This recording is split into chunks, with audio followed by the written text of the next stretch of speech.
Praise the Lord. Odofo.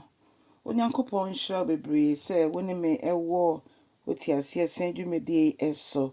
Ene nso so ye de nyame asese wa maye wadom ye na ode ye ehye na wotwe foforo ase.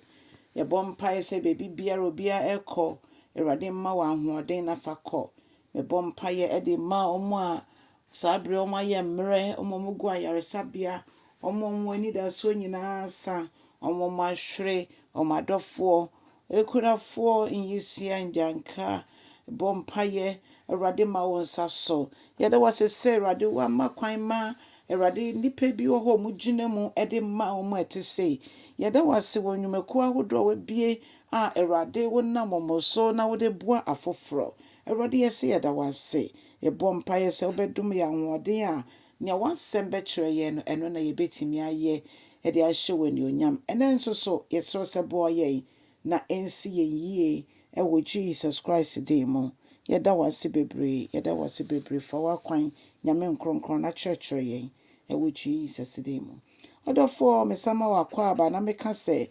nyame onhyira bebre ye be fa ya kenkan sam nso efi Ndwom 29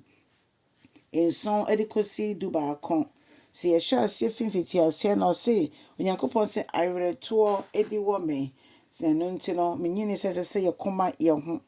ye ma nyame nkoma ye eno ti ye hwa ase fi ntwetwemu nson no Ndwom 29 enson kosi dubaakon Ewurade ehwe na omo asam ne se Ewurade de ohun hwee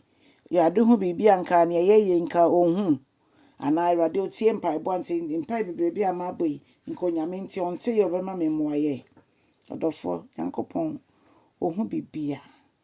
ena twerɛ no bi sa ye nse modie munwini bio osenkwasea munwini bio na mohunu se onyankopɔn onimade nyina da bɛn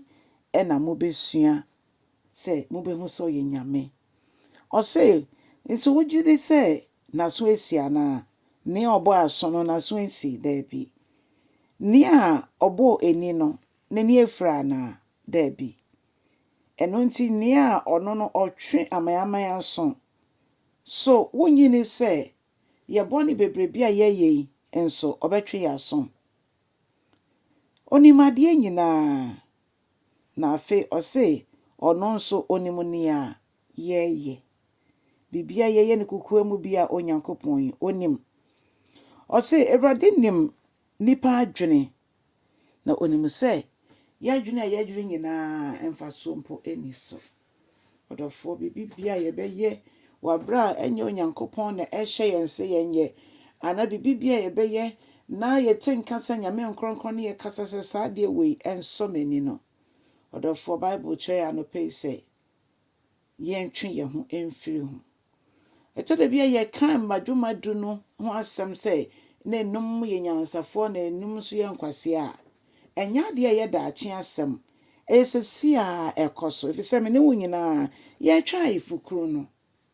na niema bi oho a etimi atwi nyame nkronkron ekọ ekire nti ye tete ho se ye gidifo so behwe na nkronkron mpo oni yemu na ya na wonto ye tu nyina ye ne nipa behu se eye na nso ye ne nyankopɔn tempa de eniema ye no emfa kwan mu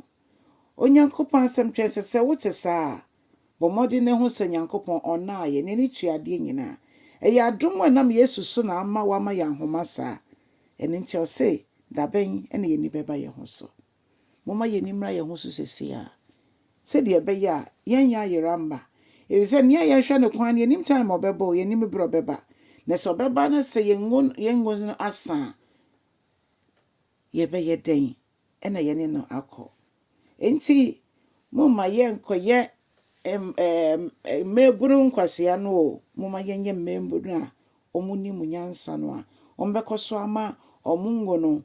ebi awo kane enimu na adere moma ye manyame nkronkron kwan de nyina no mfa ya brabo no mum no church ne yesese ye ama ya nye niema ya ye kwan so onyankopɔn ma ne so a ɔsɛ amaaman no Bible besides sɛ so yɛn so yɛhu sɛ yɛn so yɛyɛ ne yɛnyɛ a ɔbɛsɛ yɛn. Ewurade mmoa yɛn na ne mmɔborɔ ho no ndɔɔso ne yɛn di nokorɛ ma no nyɛnyɛ nea ɛbɛma n'ani agye